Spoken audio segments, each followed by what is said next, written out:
Okay, couple of other things I've learned in the last hour. This is the mains power connector, and it has a little two-prong connector there. And this is the hibernation battery, and this also has a two-prong connector. And the sockets on the board for both of them are quite close. So don't do what I did and feed the 20 volts from the mains into here. It goes into here. The hibernation I'm leaving out for the time being, but that would go in that side. Anyway, that caught me out for a while because I couldn't get it to power up, and couldn't work out why.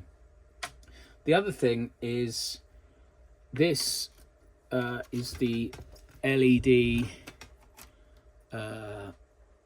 board, and it's got some buttons on there for, let me see, it's got some buttons on there for the printer, and some indicators for, well, that's for the computer, this is for the printer. And it's important when you're testing, because this goes through the plastic and out the other side. It's quite hard to test the thing. This board has two white connectors on it, and the smaller one, the very far one on the, if you're looking at it that way, let's just see, this one on this end is the power connector. I've marked it red. So when you're testing with this, these have to go in on the other side. It's kind of the only thing that goes on the bottom of the machine. So to make it easy for me to test, I took 5 screws out of the lid and removed this, and then connected it into the base whilst I was testing. That way this could all just sit on the bench upside down like this, and I could switch on or off if I wasn't doing it from the wall, but also I could see the indicator LEDs to see whether the thing was powering on or not.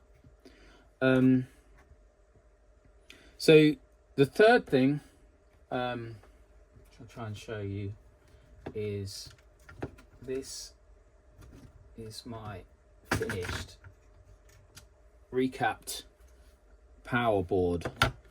So here we have the original.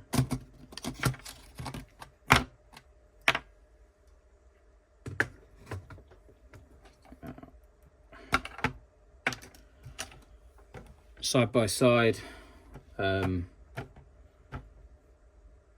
can basically see old caps, old cap, old cap, old cap, new cap, new cap, new cap, new caps.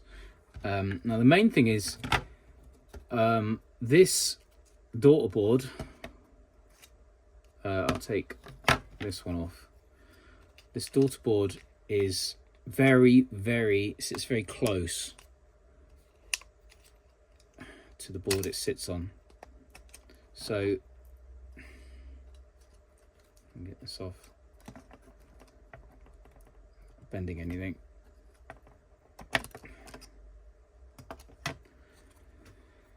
These capacitors have to be extremely shallow.